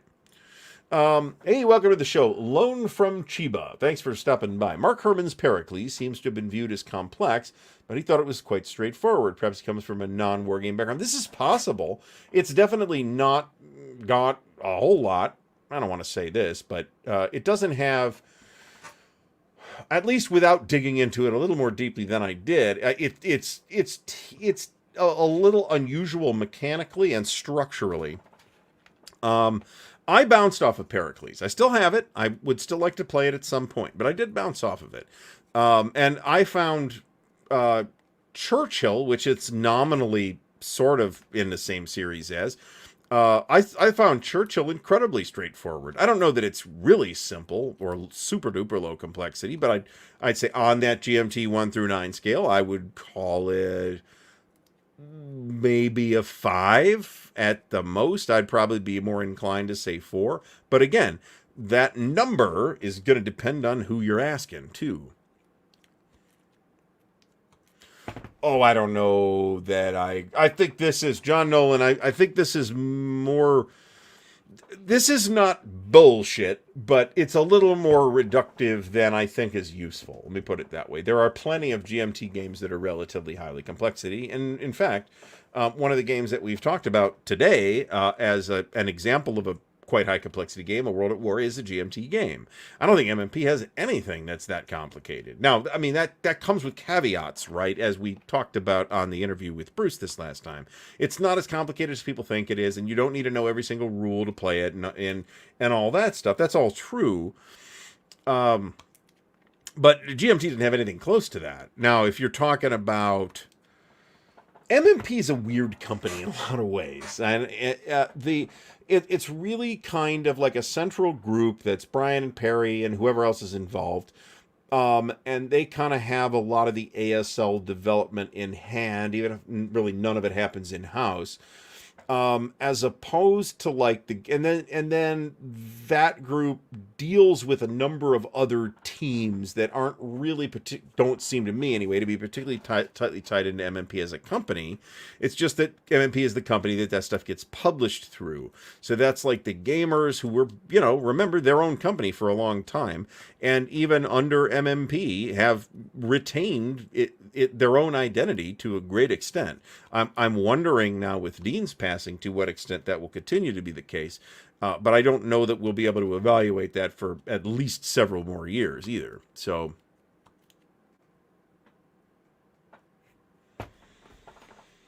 we've mentioned blue and gray quads already. Those are very simple. I would make the argue. I don't know if I'd call it a 3, but 4. Yeah, I'd probably call it a 4. But I remember I said I'd put Axis and Allies at 3.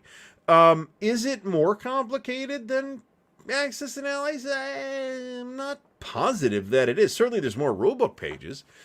OCS is fairly complicated, but a lot of OCS's complexity comes from its mass rather than from the game rules themselves. And that's another one of those things that can add to complexity. I don't care if you have 2 pages of rules. If you got 2,000 counters to deal with, then it's going to be, it's going to be work to play. Now, if you find that entertaining, because I do, that's great, but some people won't, right? All right, Marty Sample says OCS is a 7 out of 10 complexity-wise. I like the 1 to 9. I like the 1 to 9 GMT scale for complexity, actually. Here's why. Because you could say that 0, it's a 10-point scale, and there's a 0, and 0 represents a game with no rules. And if that's what you're into, cool, but no, I'm not doing that. A 9-point scale naturally breaks down into 3 subsections, high, medium, and low. And then each one of those subsections breaks down in turn into high, medium, and low. So you could say 1 is low, low, where 7 is low, high, right? It's a high complexity game, but it's on the low end of high complexity. And that's kind of how I think about GMT's complexity scale. Now, this is a bit of a separate question from questioning what value complexity scales and complexity rankings are in the first place. That is probably not something we're getting to tonight. But I think that's a legitimate question to ask, because one can definitely get the wrong impression from them, right? Particularly if it's an old game and you're operating out of an Avalon Hill catalog or something. But I would probably also be inclined to say OCS is 7 out of 10, or 7 out of 9. I'm happy with that. And there certainly is a learning curve. I don't know that the learning curve is necessarily due to the supply constraints, though. I think the learning curve part of the supply system is in the mass of the game, in that you've got a lot of units that are going to need supply and a finite number of supply points to do it with, and or a finite rail net to, or road net in some games, to supply everybody off of, right?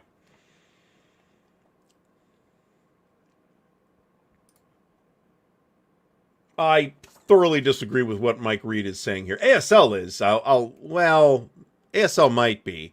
I'd be inclined, for the sake of avoiding false precision, I would say that ASL and A World at War are roughly in the same complexity class. I will agree with that statement. I don't think OCS, BCS, or TCS are as complicated as A World at War, even at a basic level. I just don't. Now, if you ask somebody else, they might tell you something different, right? I've played quite a lot of OCS and a fair amount of BCS and a very little bit of TCS. And I'm not going to say that OCS does not have a steep learning curve. It does. However, the learning curve for OCS isn't necessarily in the game rules, right? And this is true of Empire of the Sun as well.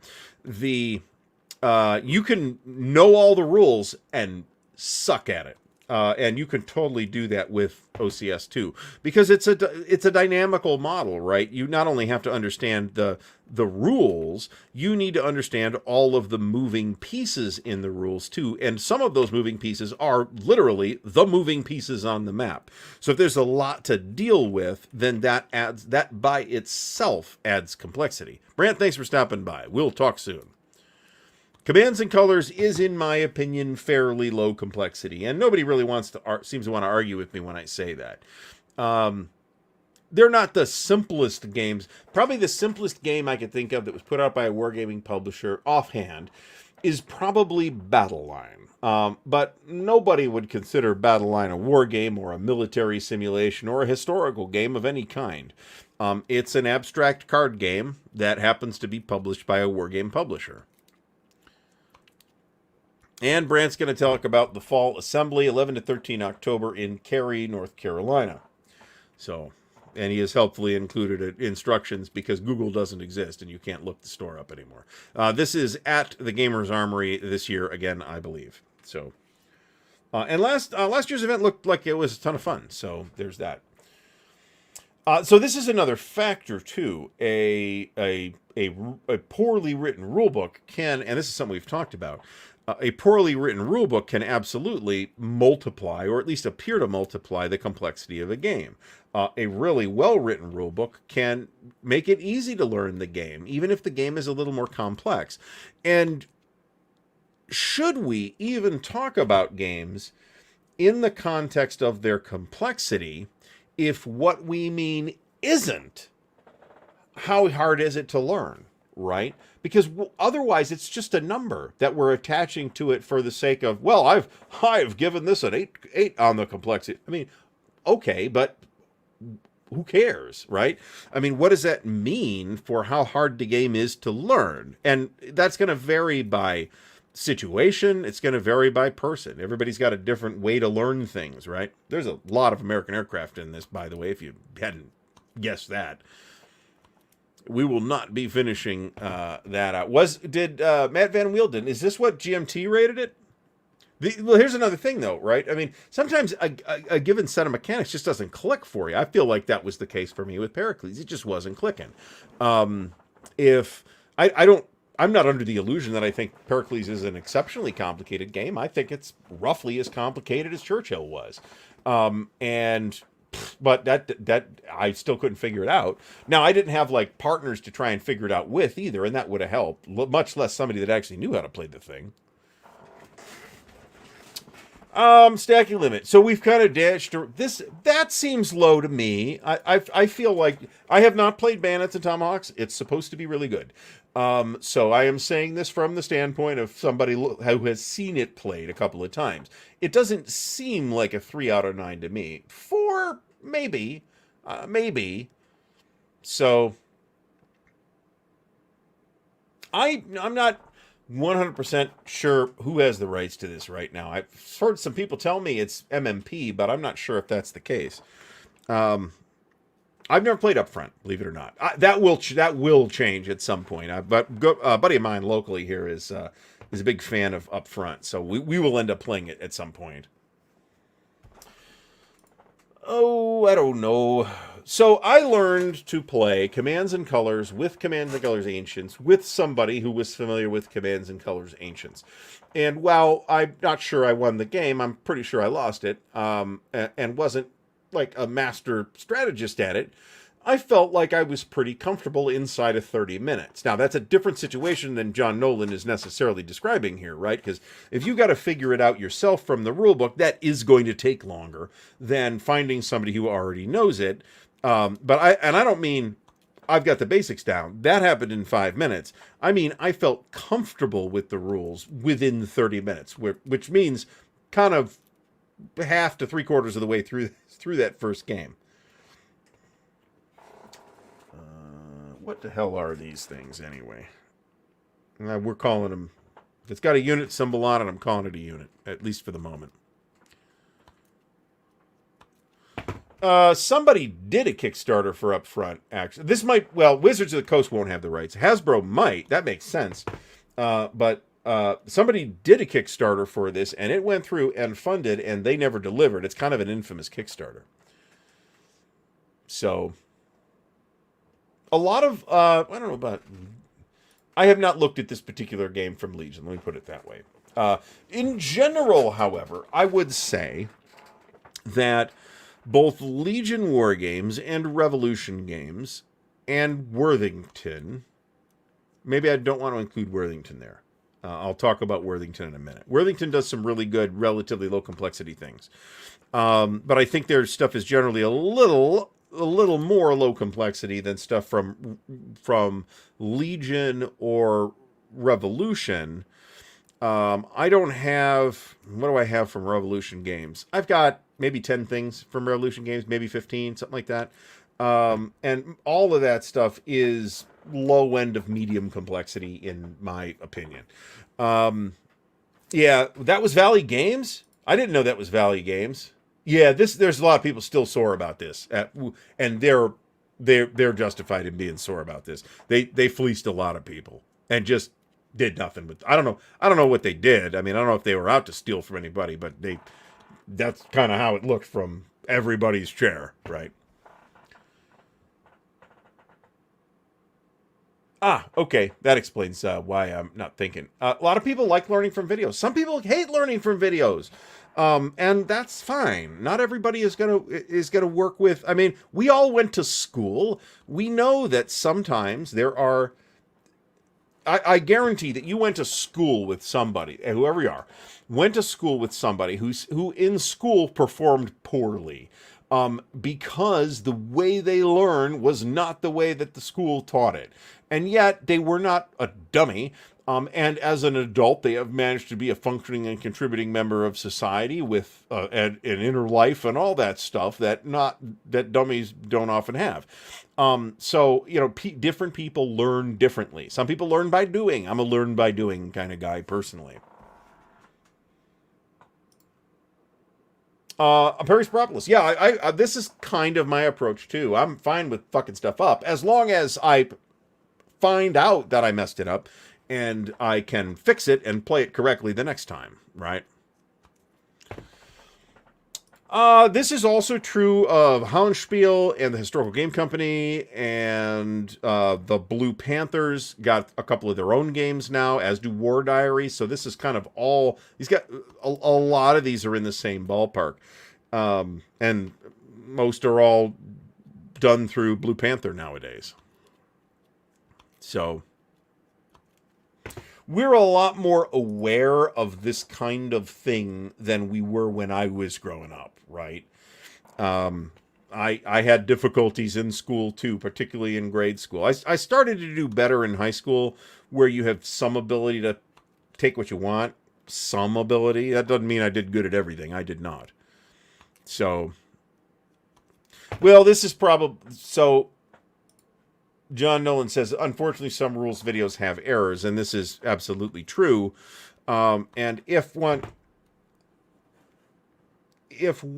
is doing, if a YouTube channel, for example, has a video as a playthrough video, and they screw some things up in the playthrough video, you know what? That's unfortunate. Maybe you point it out in the comments, but other than that, you know, everybody screws stuff up from time to time. If, on the other hand, you are making an instructional video, how to play the game, then that kind of video is way more troubled if you make rules errors, or even just give the wrong impression sometimes. Because by the fact that you made a video like that, that kind of tells the viewer, at least, this person knows what they're doing.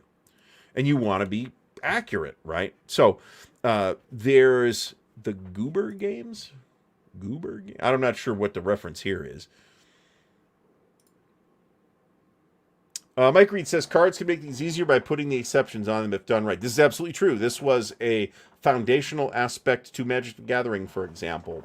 Now, Magic's got if you look at the tournament rule, last I looked at, this is like 20 years ago, but last I looked at a Magic the Gathering tournament rule book, it was like 400 pages long. So, now, it's like a million corner cases in there, and specific card combinations in there, too. So there's a reason why they sucked up all that page count. This is true too, right? I mean, the designers sometimes make errors as well, or whoever put the errata in there, right? We always have errata. Oh, okay. Goober Games is Bill Molyneux's games. This is not clicking for me for some reason this evening, and I'm not sure why.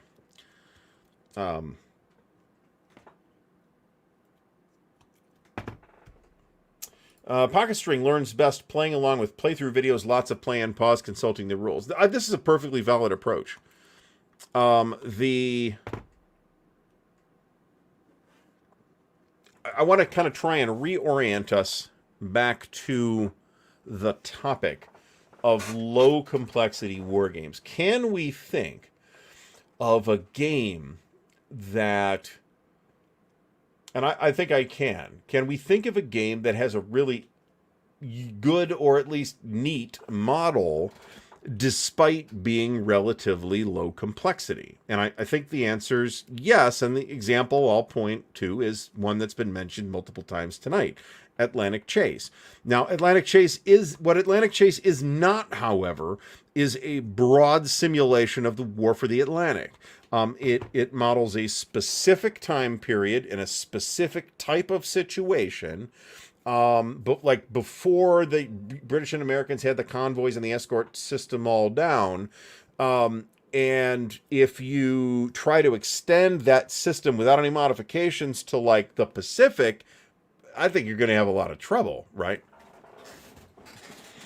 But I think it's a really innovative take, right? I mean, you are the Germans, all right, and you're hunting Atlantic convoys. Well, you know the basic route that the convoys take, and you can scout the route and run in wolf packs so that you can maximize the any potential encounters. But you don't have perfect knowledge. And I thought it was a very novel way, among other things that thing did, to model the imperfect knowledge that the commanders had in that situation. Now, later on, when you got things like more air reconnaissance and radar and things, and you have convoys where you might have a dozen destroyers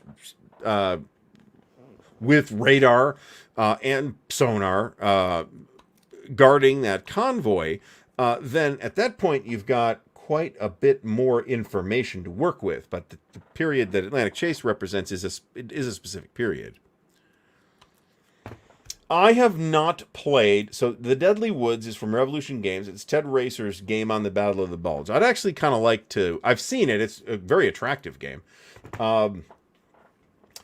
Very interesting. Panzergroup Guderian it's in so many ways it's kind of a model for game design. You know, both good and bad, right? It's early 70s. Jim Dunnigan, designer, Richard Berg, developer. And my understanding is that like a lot of the core mechanisms were Dunnigan's, and this is from Mark Herman. A lot of the core mechanisms were Dunnigan's, but a lot of the rest of it was Berg. It's just such an important game. And nobody had ever seen anything like, before SPI came up with the idea. Panzergroup Guderian actually did introduce it, as we've covered. Nobody really ever seen that kind of variable strength units before. That was weird. But if you think about it, is it weirder than, you know, any of a number of other things that existed already at the time that had some kind of random element in it? I mean, functionally, that variable strength is just a random element, right? Whether you're pulling a chit for it, as you did in Victory of the West, or in the West, or you're flipping the counter over for it, as you did in Panzergroup Guderian, or you are literally rolling the unit strength on a random table every time they fight, as Ted's Fall of the Third Reich did. So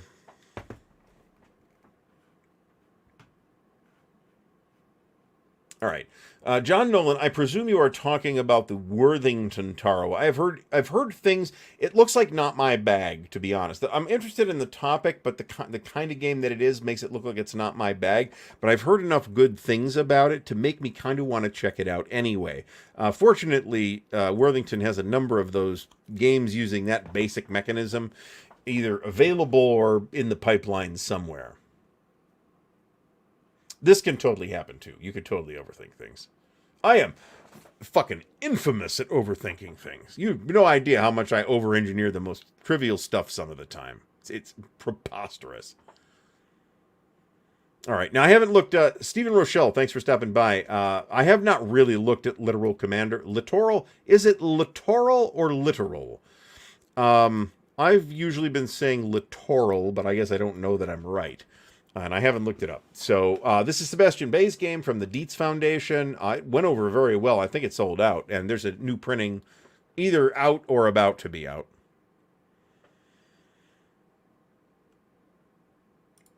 I have not looked... Oh, I am wrong. I have 100% looked at World War II Commander in its previous incarnation as digital games from Shenandoah Studio. So I think the John Butterfield one is the Bulge game. It appeared as a game called... Hold on, I'm going to have to look this up. Poop.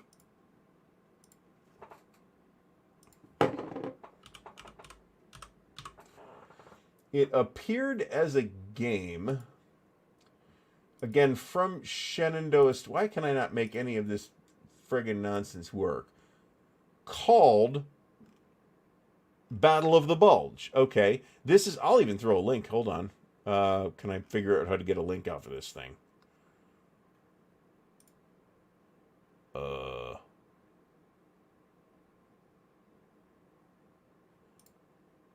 not positive. I'm not positive I know how to extract a link off of Steam. There's a game called Battle of the Bulge, and it is from Shenandoah Studios and Slytherin. And it is John Butterfield's World War II Commander Battle of the Bulge. It's the same game. I don't know if there's any differences. There weren't at a glance. It is quite easy to play. And in fact, this is kind of a weird one, because I would, and in fact have played several games of this in the digital version, and yet it is probably not a game I would play as a board game. Because it's so simple. I feel like we'd be done in half an hour. There's nothing wrong with that. It's just not my thing. How complex is I, Napoleon? It appears to... I don't know what GMT rated it off the top of my head. I have really just started looking at it. I'd call it a 5 on their scale.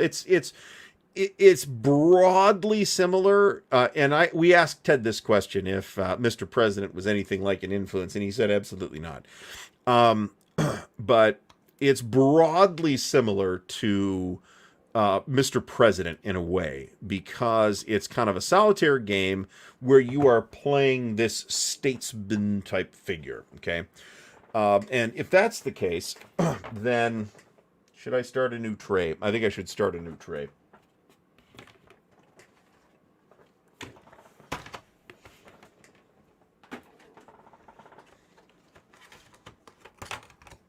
That's fine. We'll run with that. It'll be fine.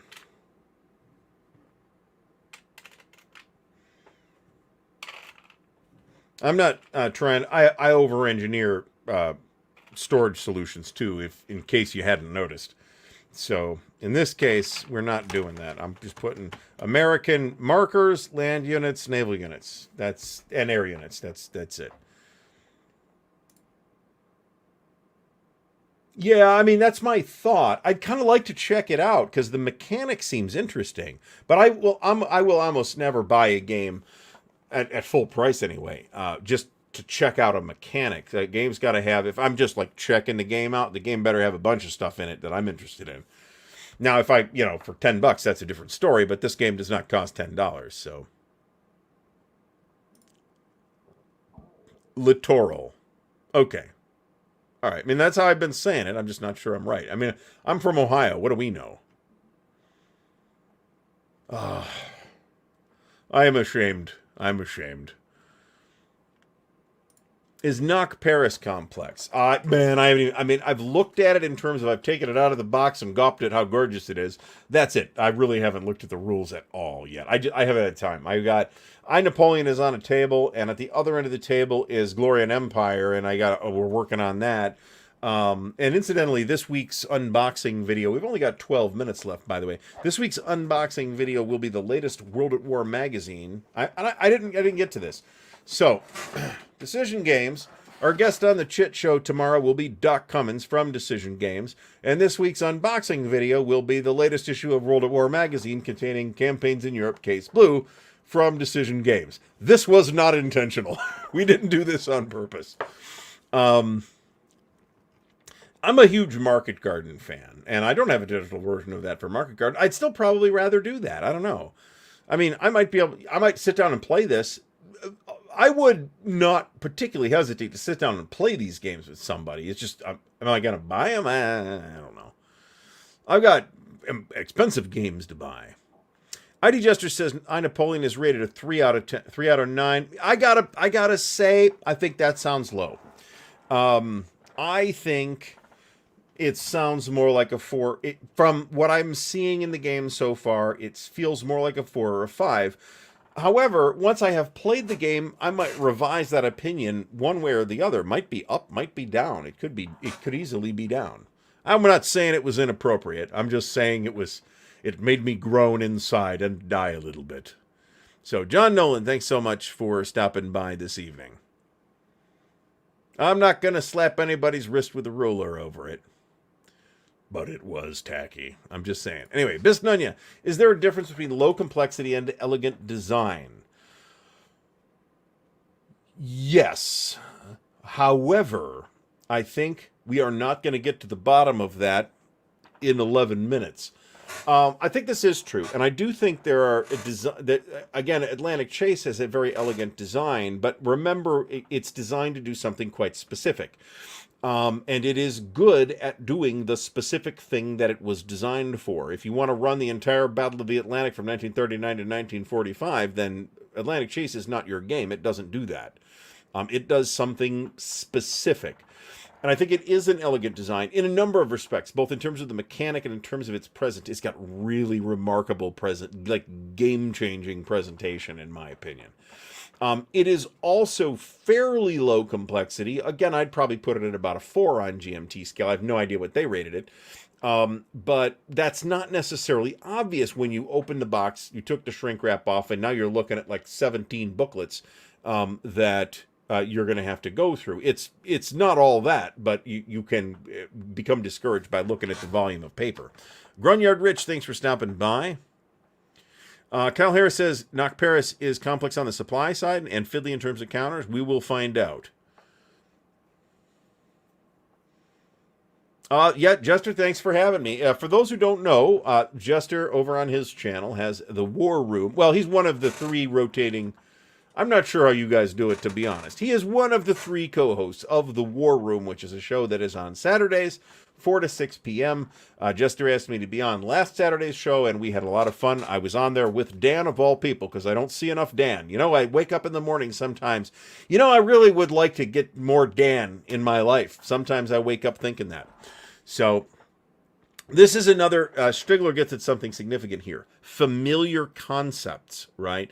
Because I do this, right? I can become a bit rigid sometimes, right? In the sense that there is a set of types of mechanics that I personally have dealt with for years, and am comfortable with. Though there are war game mechanics and there are RPG mechanics, and in both cases, one can introduce something new to that paradigm that I haven't seen before, and then I kind of seize up trying to learn it, right? I feel like that's what happened with Pericles. It's too weird. And it almost happened with BCS, frankly. And if we hadn't just given her... Well, let me take that back. I was about to say that if we hadn't really shaken BCS out, we might not have gotten it, might have ditched it. But frankly, the Tabletop's Edge video series of the last Blitzkrieg was what kind of got me into the BCS rhythm as much as me playing it separately. That's not necessarily about Doug explaining the rules to us, because he says at the beginning, this is not an instructional series. It's more about seeing the game's flow and dynamic in action. And that, to me, was the barrier, right? That was what I could see over the fence. But I wasn't really putting together. I bet if I watched some really good playthrough video on Pericles, I'd figure that out too. And if somebody has any, let me know. So, all right. So, Literal Commander Indo-Pacific, which is the first one, there'll be more, is in stock at Board Game Bliss in Toronto. And $98.95 Canadian is approximately $11 in U.S. money, I think. Dan's not here for me to make fun of. It's way less fun to make fun of the Canadians if Dan is not here to enjoy it. Stigler would give Knock Paris a 6 on the 0 to 9 scale. At a glance, I agree with you. I could have a different opinion after playing it. Maybe. I think this is something that we'll talk about tomorrow, right? But I do feel like, because Doc is directly involved much more actively now, I really feel like that's making a difference. But I also feel like this is a path Decision has been on for a number of years now, and if there is a specific individual that I would credit it to, that's probably Doug Johnson, who does a lot of the development work and oversight and stuff like that for Decision. And he started with Goss, but he was good at it, so they put him in charge of other stuff. Now he's doing too much stuff, and has pulled all his own hair out, I would think. Jonathan Dyer, I'll tell you the secret to GMT's rankings. There's a reason I didn't ask Gene this question when we had him on. But I'll tell you the secret to GMT's rankings, and I've heard this from a couple of designers. Do you know how GMT decides what complexity rating the game's going to be? They ask the designer. We have a 0 to 9 complexity scale. Where would you put this? And sometimes that designer will lowball it. This is not a GMT thing. They have sometimes overestimated, in my opinion, the complexity of certain games. But somebody who's not doesn't have 150 friggin' GMT games on the wall behind him, I could see why they would have this impression. So anyway. All right, Aaron Dennis, thanks for stopping by. I understand this does occur. My wife understands that this is my commitment for Monday night and Tuesday night and Wednesday night, and has shockingly not yet murdered me. So, it's hard to understate this too. I actually had a conversation with. You'll be seeing videos on these in over the next couple of weeks. Nuts Publishing sent me a couple of things, including Stalingrad Roads. And by complete mischance, I happened to run into the fellow who did the English translations for Stalingrad Roads at WBC, and I had a 20-minute conversation with him. And having had that conversation, I am extremely confident that translation will be pretty good. Let me put it that way. I will let you know, because the game itself looks quite promising as well. I am positive that this would be the key, but unfortunately I can't snap my fingers and Mark Herman appears in a puff of diabolical smoke. So, Mark is much too polite to engage in such fisticuffs. So, yeah, Doug's really done a great job. And, it's been a long cycle, too, because just like when Jason Carr took over development duties at GMT, it's not like Jason stepped in and then suddenly, poof, everything was fine, right? Jason or whoever's got a learning curve, and there are already dozens, maybe over 100 games in the development pipeline at various stages already. That new person who has currently just been placed in charge of development is not going to be able to step in and fix absolutely everything back to the beginning of time, right? So it took a while to start seeing the results of the additional attention they were paying, and I think this is true of GMT as well, frankly. So props to both Doug Johnson and Jason Carr for doing a great job at what they're doing. But, it's not going to be a completely smooth process every single time. I have no thoughts at the current time, but that's because I don't have it. Probably buying this, however. Just saying. I don't think DG's going to bring back Modern War. Presumably the decision to cancel Modern War magazines was based on the sales of the magazines, and it just presumably wasn't doing as well as the World at War magazine. So from the perspective of a magazine that includes games, I might prefer to see Modern War still around as opposed to World at War magazine. But that's not got anything to do with I don't like World at War magazine. I think it's a great magazine, and some of the recent games have been pretty impressive as well.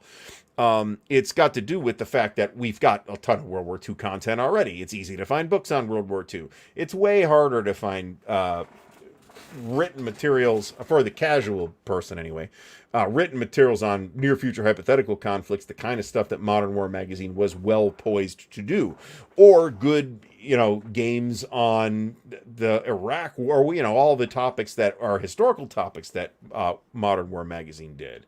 They did a fair number of hypotheticals, but they did a bunch of historical stuff too that's like post-World War II. So I find this completely believable. Like I said, this parallels, in a larger sense, I suppose, my experience with BCS, where I felt like our experience as wargamers was hurting us in a way. We're not critically, because we got through it, but it's still, I didn't pick it up as fast as the guy who had played squad leader twice in the 80s and hadn't touched a wargame since. He picked it right up. We explained it to him, and that was that. Now, admittedly, we'd already been playing it for months at that point, so he did have people who knew what they were doing to explain it to him, which is the best asset you can have when learning a new game, anyway, whatever kind of game it is. All right. I think that we are going to, at the moment, we are about to start Federation and Empire. There will be a Nuts Italia unboxing and a Stalingrad Rhodes unboxing. So, but not a Assault on Gallipoli unboxing from Hexasim, because instead I will be bringing you an interview with the designers. So that all of this stuff is coming. The editing queue's not getting any smaller, folks. What can I say? All right, so we are just about at time. So what's happening this week? Tomorrow on the Chit Show, 7:30 p.m. Eastern Daylight Time, we have Doc Cummins from Decision Games, and we are going to at least start the conversation with a look at the upcoming schedule for the next couple of years for Decision Games. This will be a good show. We've got an unboxing headed out this week, which, like I said, is the latest World at War magazine. The game is Campaigns in Europe Case Blue, the second in the 4-game Campaigns in Europe sequence, and like the previous one, I'm pretty impressed with what I've seen so far. This is all predicated on me getting the editing done. I also have at least 4 other videos that could basically go out as soon as I get the editing done, one of which is an interview with the 2 designers of Assault on Gallipoli from Hexasim. We've got the 2 unboxings from Nuts Publishing. I've got that's this week. I've got another interview to record this week with some folks from Hexasim, or some folks from Nuts Publishing. So there's a lot of stuff coming. It's just a matter of me getting it done in my copious free time. So I want to thank everybody for coming out tonight. I want to give a big shout out to the good folks at Noble Knight Games, the official sponsor of the Counter Clipping Show, and just in a couple of weeks to be our hosts for the day until we make ourselves obnoxious and they kick us out. And I'd also like to give a big shout out to the patrons of Ardwulf's Lair. Thank you so much for the support. It is greatly appreciated and really does. I say this, I realize I say it kind of robotically, but I really do mean it would not be possible to keep doing this without the support of the patrons of Ardwulf's Lair. So thank you, patrons. And I believe I have updated the outro clip. So let's play the outro clip. Everybody have a great rest of the week. We'll see y'all again soon.